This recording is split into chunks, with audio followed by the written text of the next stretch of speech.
Once again, Trial Tuesday here. Today we were talking about concealing and carrying weapons and the laws here in South Carolina that you need to know. This after a deadly shooting at a Berkeley County bar over the weekend.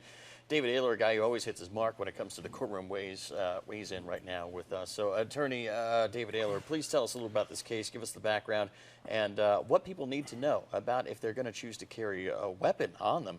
The things that they should keep in mind. Well, obviously, first and foremost, it's just a tragedy. A young woman lost her life, who apparently, from everything that's come out in the news, actually had no part in any of the, ongoings with the kind of scuffle or argument that occurred.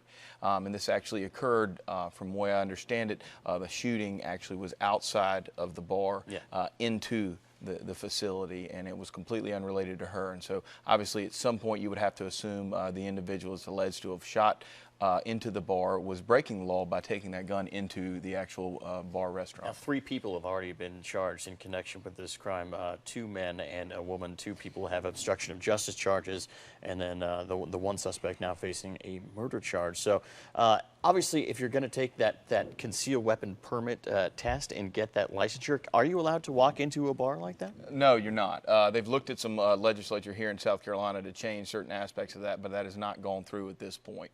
So there's various places like banks and different things that you're not allowed to go into.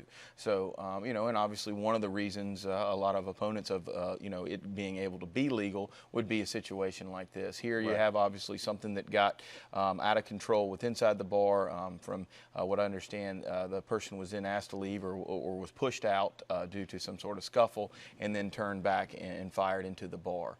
You saw a lot of different things with this. It started with the mention of a motorcycle club misguided, and in actuality, from now it looks like the reports come true, they actually had nothing to do with it. In fact, they were trying to defuse the situation. Oh, wow. They were not involved, but the ones that were involved, it sounds like, at least from what the police are saying, were lying to police. And I think one thing that's important is to remember that you always have the right to remain silent. We hear that on television, things like that, to protect yourself. But what you don't have the right to do is lie to the police. And if you do lie to the police, or they feel like that you have, somehow impeded on their investigation, much like in this situation, they will criminally charge you for that. Yeah, you yourself could face charges. Let's talk about that motorcycle club a little bit, because there were a lot of published reports earlier on in the week that said that they might have been involved. Can that motorcycle club, can that organization now seek some kind of legal action because they were cleared in this whole thing?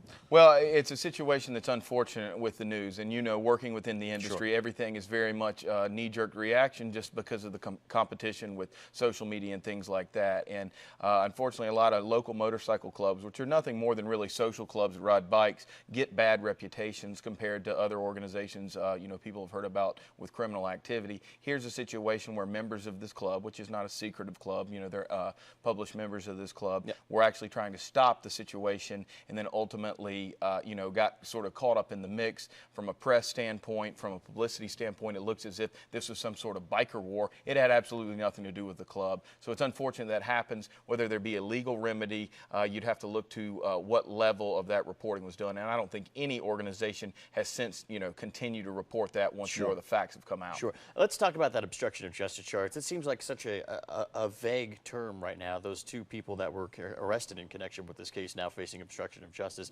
What exactly does that mean? What exactly did they do wrong? And are they able to bond out? Obviously, the murder charge is not a bondable offense. Right. Well, they're going to be able to bond out or potentially bond out. That can be set by the magistrate. You're looking, though, at a 10-year charge that is a felony, and it really covers all in regards to impeding or stopping or doing anything to damage a police investigation. It can be as simple as lying. It can be, various types of cover-ups and things related to the investigation. The specifics on this one are obviously involved with the investigation. It's alleged these people were trying to protect or mislead the police, and that's when you come in and get charged with it, even though you might not be guilty of the crime that they're investigating. Well, we'll have to keep an eye on that case. We'll definitely talk about it sometime in the future. Attorney David Aylor, thank you so much for your time, sir. We do appreciate it as always. Thanks for having me. And much more Low Country Live coming your way after this.